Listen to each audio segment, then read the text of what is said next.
लालगंज से रालोजपा यानी राष्ट्रीय लोक जनशक्ति पार्टी के संभावित उम्मीदवार मगर फिलहाल समाज सेवी बिट्टू गुप्ता उर्फ संजीव रंजन लक्ष्मी नारायणपुर पंचायत में हुई युवक की दिनदहाड़े मौत के बाद शोक संलिप्त परिजनों से मिले पहुंचे। इस दौरान सरकारी नियमों और योजनाओं के माध्यम से बिट्टू गुप्ता 2 लाख रुपए तक की आर्थिक मदद दिलवाने की बात कही। उसके अलावा उन्होंने अपनी तरफ से भी भरपूर मदद की। लालगंज में पिछले कुछ सालों में बढ़े अपराध के मामलों पर बिट्टू गुप्ता ने चिंता जाहिर की और कहा कि जिस तरीके से दिन दहाड़े युवाओं की जान जा रही है, चंद रुपयों के लिए ये दिखाता है कि अपराधियों का मनोबल कितना बड़ा हुआ है और व्यवस्था किस कदर नाकाम है।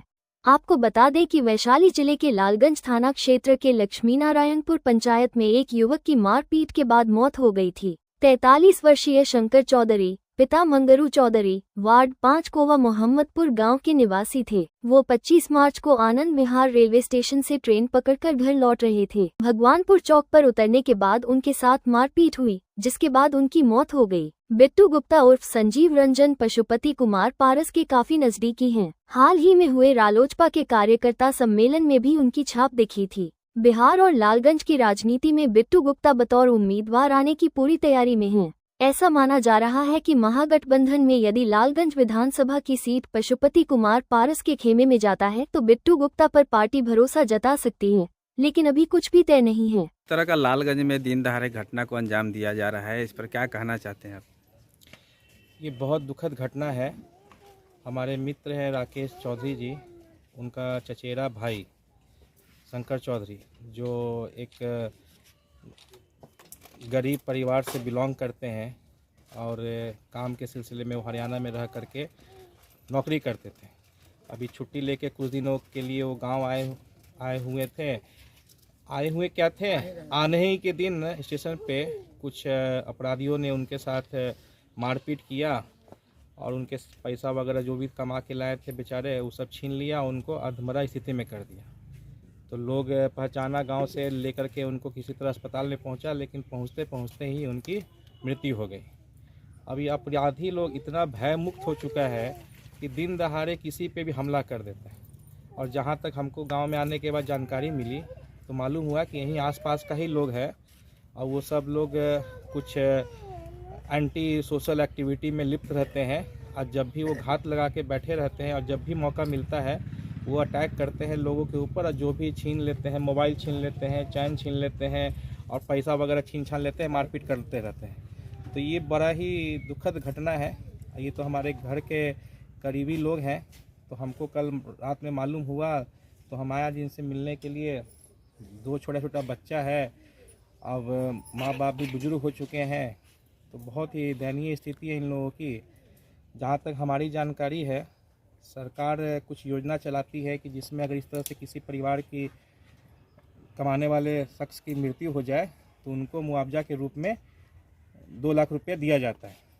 तो मेरा आग्रह है प्रशासन से कि इसके ऊपर थोड़ा सा प्रक्रिया को जितना जल्दी कर करके इनको थोड़ा एक सहयोग दे, ताकि बच्चे लोगों का उससे कुछ पालन पोषण आगे हो सके। प्रशासन कई दिन हो गए FIR कराए हुए, अभी तक प्रशासन सक्रिय रूप से काम नहीं कर रही है, इस पर क्या कहिए? हम आपको एक बात बता रहे हैं, हमारी पार्टी राष्ट्रीय लोक जनशक्ति पार्टी का कार्यक्रम विभिन्न जिलों में चल रहा है और हम लोग हर 2 दिन पे किसी न किसी ज़िला में जा रहे हैं, सभा कर रहे हैं और वहाँ पे ग्रामीणों से भी भेंट मुलाकात कर रहे हैं। ऐसा कोई हमको अभी तक स्थल नहीं मिला जहाँ पे प्रशासन की शिकायत ना हो। अभी प्रशासन सुरक्षा देने के वजह कहाँ बिजी है, ये हमको लगता है कि हमें बोलने की आवश्यकता नहीं है। आम ग्रामीण से भी पूछिए तो प्रशासन सिर्फ एकमात्र जगह पे व्यस्त है कि शराब कहाँ मौजूद है। शराब ढूंढने में प्रशासन जो है अपनी जिम्मेवारी भूल चुकी है कि हमारा काम है सुरक्षा देना। जनता की जो कठिनाई हो रही है रात में ट्रैवल करने में, दिन में ट्रैवल करने में, वहाँ प्रहरी को बैठाना।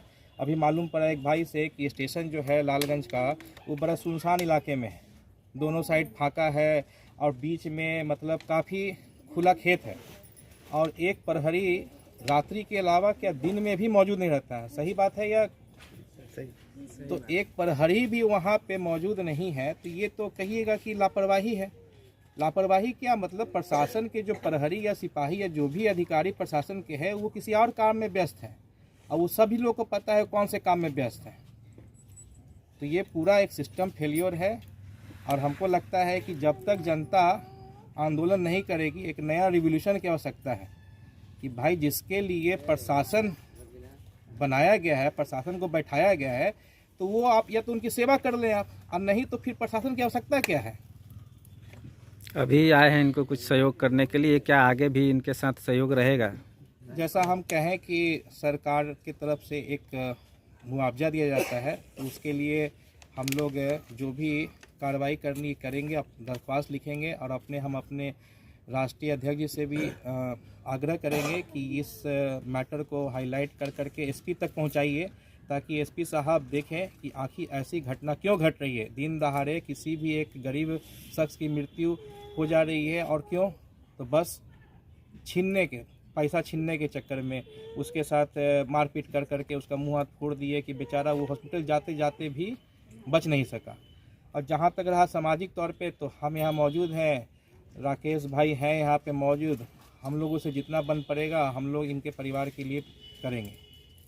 क्या लगता है इस क्षेत्र में लगातार घटना बढ़ते जा रहा है छीनते ही दिन में, और कोई भी सुरक्षित नहीं है व्यक्ति, जैसे किसी को चैन छीन लेना, किसी के बैग छीन लेना, मोबाइल छीन लेना, क्या कहना चाहेंगे इसमें? कहना तो यही चाहेंगे कि देखिए, जब तक प्रशासन एक्टिव नहीं होगी हमारे मतलब इस ग्रामीण क्षेत्र में, मतलब जितने भी स्टेशन जब से बनी है तब से उतना फाका में मतलब आम दिन घटनाएं घटते ही जा रही है। आज ये बड़ा सा घटना हो गया तो आज हम लोग जाने कि मतलब लोग जाना कि हाँ, लेकिन इससे पहले भी बाइक छिनताई, मोबाइल छिनताई, बहुत सारा मतलब आए दिन कहीं ना कहीं 7 बजे के बाद ये होते ही रहता है। वहाँ पे प्रशासन वहाँ गश्ती करती है नहीं करती? अधिकतर कभी दिखने को मिल जाता है कि हाँ आधा घंटा 1 घंटा, अगर इधर से जा रहे हैं तो दिख गया कि हाँ है, फिर अगर वो आधे घंटे के अंदर उधर से आ रहे हैं तो पता नहीं रहता है कि वो है।